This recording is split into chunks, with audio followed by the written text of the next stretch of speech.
Oke, assalamualaikum warahmatullahi wabarakatuh.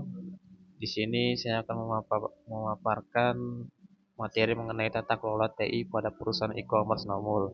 Sebelum saya memulai pemaparan ini, saya memperkenalkan kelompok saya terlebih dahulu dengan saya sendiri atas nama Vivin Tamara, dan selanjutnya akan dibahas oleh teman saya atas nama Muhammad Ilham Firdaus, dan untuk slide berikutnya itu ada Muhammad Rizky Putrabadi, dan di slide terakhir ada Roni Kusuma.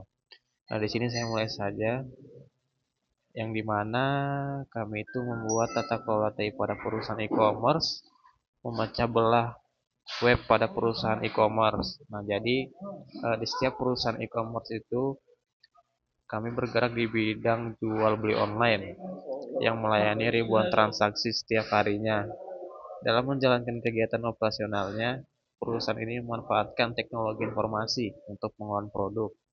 Contohnya seperti penjualan melalui website, entah itu dari e-commerce, Shopee, terus juga TikTok dan sebagainya. Dan juga transaksi pembayaran digital, entah itu melalui QRIS, entah itu melalui layanan transfer dan lain sebagainya, serta pengiriman barang. Dan juga penggunaan teknologi informasi menjadi sangat penting karena hampir seluruh proses bisnis dilakukan secara digital melalui website dan aplikasi. Seiring meningkatnya jumlah pengguna dan transaksi, perusahaan mulai menghadapi berbagai permasalahan pada sistem teknologi informasi yang digunakan, dan permasalahan tersebut nanti akan dijelaskan oleh teman saya. Pada website ini sering mengalami lambat bahkan down saat promo besar berlangsung karena tingginya trafik pengguna. Selain itu, sistem digital juga terkadang mengalami gangguan sehingga transaksi pelanggan gagal diproses karena banyaknya pelanggan yang melakukan jual beli bahkan transaksi melalui e-commerce ini. Jadi, dalam permasalahan tersebut menyebabkan pelanggan merasa kurang puas terhadap pelayanan perusahaan. Masalah lain yang cukup penting adalah keamanan dan pelanggan. Perusahaan juga menyimpan berbagai data penting sebagai nama pelanggan, alamat, nomor telepon, dan data transaksi pembayaran. Namun, sistem keamanan informasi yang dimiliki perusahaan masih belum optimal sehingga risiko kebocoran data cukup tinggi. Jadi teman-teman, kalau misal kayak data kita bocor itu, jadi pengguna lain itu bisa mengakses. Jadi banyak pemesanan yang menggunakan akun kita padahal kita nggak melakukan transaksi itu. Nah, jadi sehingga monitoring sistem dan pengelolaan risiko T ini masih kurang maksimal. Oleh karenanya perlu kami melakukan evaluasi tata kelola teknologi informasi untuk mengetahui tingkat kematangan sistem serta memberikan rekomendasi perbaikan bagi perusahaan.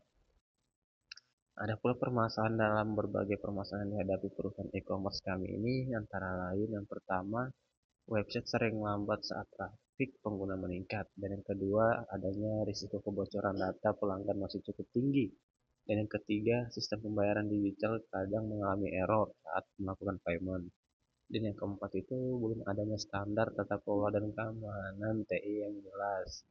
Monitoring dan evaluasi juga sistem itu belum dilakukan secara maksimal. Dan yang keenam itu ada instruktur server belum mampu menangani lonjakan transaksi secara stabil. Yang ketujuh, belum adanya sistem backup dan disaster recovery yang memadai. Dan yang kedelapan, kurangnya pelatihan keamanan cyber bagi karyawan. Dan yang kesembilan, integrasi sistem dengan pihak ketiga belum optimal. Dan yang ke-10 yang terakhir, kurangnya dokumentasi dan SOP operasional TI. Jadi di sini kami melakukan COVID untuk memecahkan permasalahan, yang dimana kami akan menggunakan Google Form untuk menggunakan pendapat dari atasan kami. Dan selanjutnya ada tujuan tata kelola ini, yaitu menerapkan dalam tata kelola teknologi informasi. Yang pertama itu menjaga kestabilan sistem e-commerce agar dapat diakses dengan baik. Dan yang kedua, meningkatkan keamanan data pelanggan dan sistem perusahaan. Dan yang ketiga, memastikan layanan pembayaran digital berjalan lancar. Dan yang keempat, mengurangi risiko gangguan operasional TI. Dan yang kelima, meningkatkan kualitas pelayanan pelanggan melalui penggunaan TI yang optimal. Dan selanjutnya itu ada solusi yang dapat kami terapkan.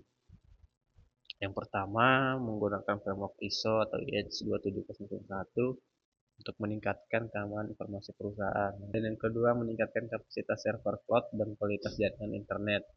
Yang ketiga, melakukan audit sistem teknologi informasi secara berkala. Dan yang keempat, itu membuat kebijakan keamanan dan pelanggan dan SOP pengelolaan TI. Dan yang kelima, menggunakan monitoring server secara real-time agar gangguan sistem dapat diketahui lebih cepat. Dan yang keenam, menerapkan framework Public 5 untuk membantu pengelolaan tata kelola TI secara terstruktur. Nah, dalam metode penelitian ini ada menjadi 3 bagian. Dari yang pertama, observasi. Peneliti melakukan pengamatan secara langsung terhadap pengguna sistem e-commerce, performa website, dan infrastruktur teknologi informasi perusahaan. Dan yang kedua, melakukan wawancara yang dilakukan oleh staf, IT, dan pihak manajemen untuk mengetahui kondisi tata kelola TI yang diterapkan perusahaan. Dan yang ketiga, kuesioner yang disebarkan kepada responden untuk mengetahui tingkat penerapan tata kelola TI ini berdasarkan beberapa indikator. Baik, selanjutnya akan dilanjutkan oleh saya sendiri. Sebelumnya saya perkenalkan, nama saya Muhammad Halim Firdaus dengan NIM 2412010. Di sini saya akan menjelaskan tabel instrumen yang diukur. Pada tabel berikut ditampilkan instrumen penelitian yang digunakan sebagai dasar pengukuran dalam pengumpulan data. Instrumen ini terdiri dari beberapa pernyataan yang mewakili aspek-aspek penting dalam pengelolaan dan penerapan teknologi informasi di perusahaan. Selanjutnya, saya akan membacakan atau menjelaskan setiap instrumen yang diukur beserta tujuan pengukurannya. Baik, langsung saja saya bacakan. Yang pertama itu ada website e-commerce mampu mempertahankan performa yang stabil meskipun terjadi peningkatan traffic pengguna. Yang kedua, data pelanggan telah terlindungi dengan baik dari risiko kebocoran dan akses yang tidak sah. Yang ketiga, sistem pembayaran digital dapat beroperasi dengan lancar tanpa mengalami gangguan atau error yang signifikan. Yang keempat, perusahaan telah memiliki standar tata kelola TI dan keamanan informasi yang jelas serta terdokumentasi. Yang kelima, monitoring dan evaluasi sistem teknologi informasi dilakukan secara rutin dan teratur. Yang keenam, infrastruktur server mampu menangani lonjakan transaksi secara stabil dan berkelanjutan. Yang ketujuh, perusahaan telah memiliki sistem backup dan disaster recovery yang efektif untuk menjaga keberlangsungan layanan. Yang delapan, karyawan telah mendapatkan pelatihan keamanan cyber secara berkala untuk meningkatkan kesadaran keamanan informasi. Yang sembilan, integrasi sistem dengan layanan pihak ketiga berjalan dengan baik dan mendukung operasional bisnis secara optimal. Yang sepuluh, dokumentasi dan SOP operasional TI tersedia secara lengkap, jelas, dan selalu diperbarui. Baik, selanjutnya pada bagian keterangan responden ditampilkan profil responden yang berpartisipasi dalam penelitian ini. Responden dipilih dari beberapa jabatan yang memiliki keterkaitan langsung dengan penggunaan, pengelolaan, dan pengawasan teknologi informasi di perusahaan. Lanjut saja saya bacakan. Yang pertama ini ada jabatan IT Manager berjumlah 1 orang. Yang kedua ada jabatan Sistem Administrator berjumlah 2 orang. Yang ketiga ada Staff IT berjumlah 3 orang. Yang keempat Customer Service Supervisor ada 2 orang. Yang kelima Operational E-commerce Supervisor berjumlah 2 orang.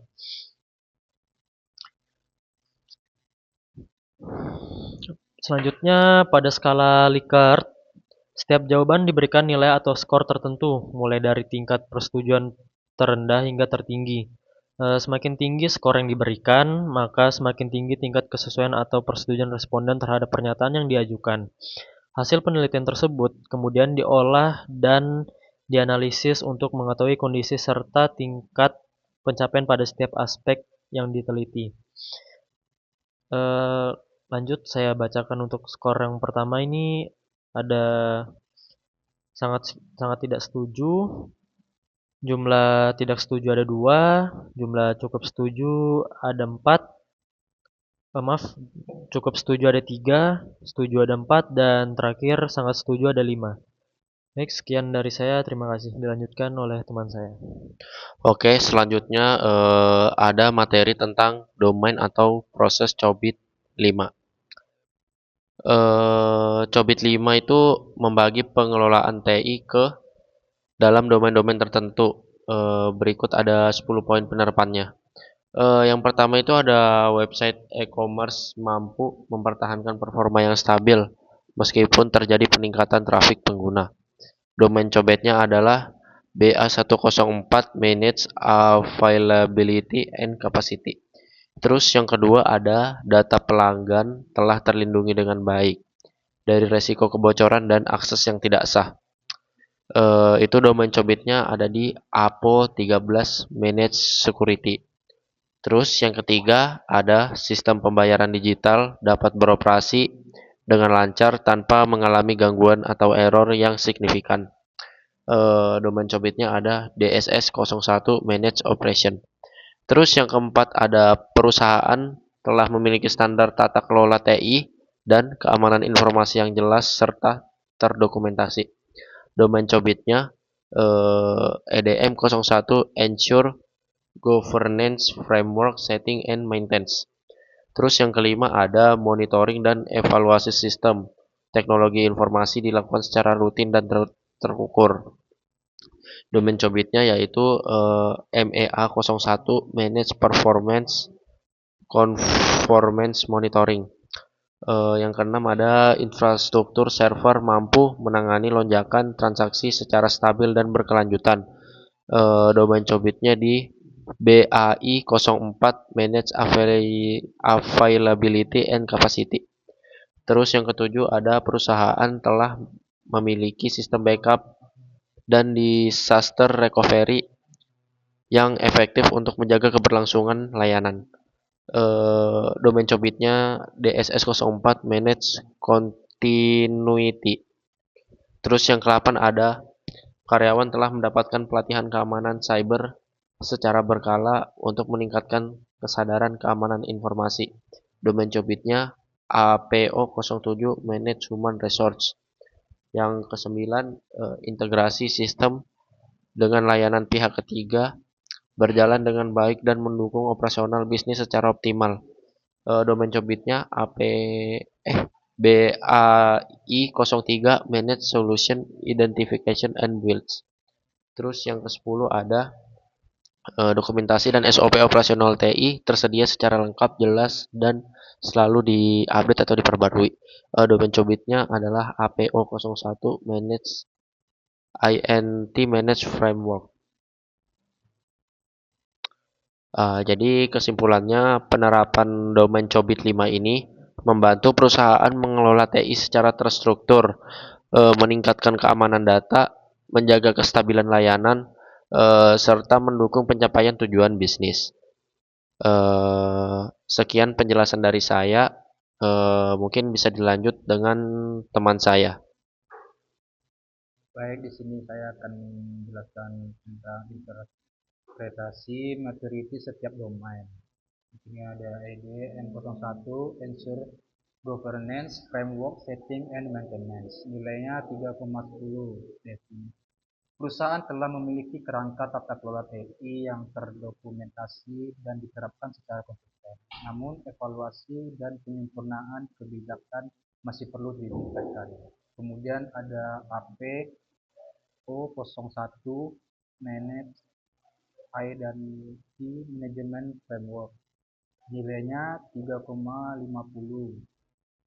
Proses manajemen TI telah berjalan dengan baik dan mengikuti prosedur yang telah ditetapkan, meskipun dokumentasi dan standarisasi masih perlu diperkuat. Kemudian ada APO 07 Manage Human Resource, nilai 3,60. Kompetensi SDM TI sudah cukup mendukung operasional perusahaan, tetapi program pelatihan dan pengembangan keterampilan masih perlu ditingkatkan. Kemudian AP013 APO 13 Manage Security, nilai 3,90. Pengelolaan keamanan informasi telah diterapkan, namun perusahaan masih perlu meningkatkan perlindungan data pelanggan dan mitigasi risiko keamanan cyber. Kemudian BAI03 Manage Solution Identification and Build, nilainya 3,60. menjadi domain dengan nilai tertinggi.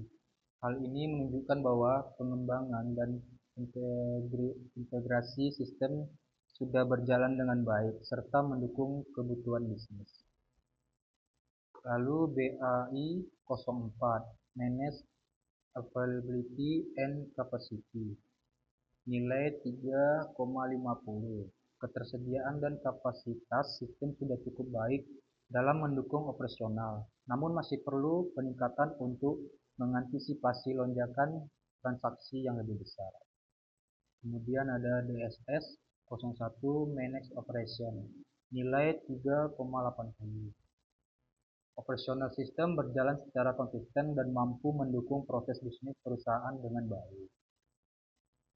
Lanjut, DSS 04 Manage Continuity, nilainya 3,80.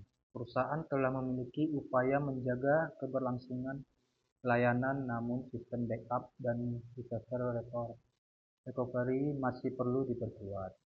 Kemudian DSS 05 Manage Security Service, nilai 3,90.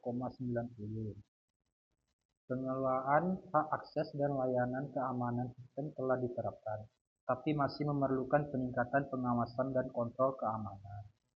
Dan terakhir, MEA 01 Manage Performance and Countermeasures Monitoring, nilai 3,80. Monitoring dan evaluasi kinerja TI telah dilakukan secara berkala, namun perlu dilakukan lebih terukur menggunakan indikator kinerja yang jelas. Baik, sekian dari tugas kelompok dari kami. Terima kasih. Wabillahi taufiq wal hidayah. Assalamualaikum warahmatullahi wabarakatuh.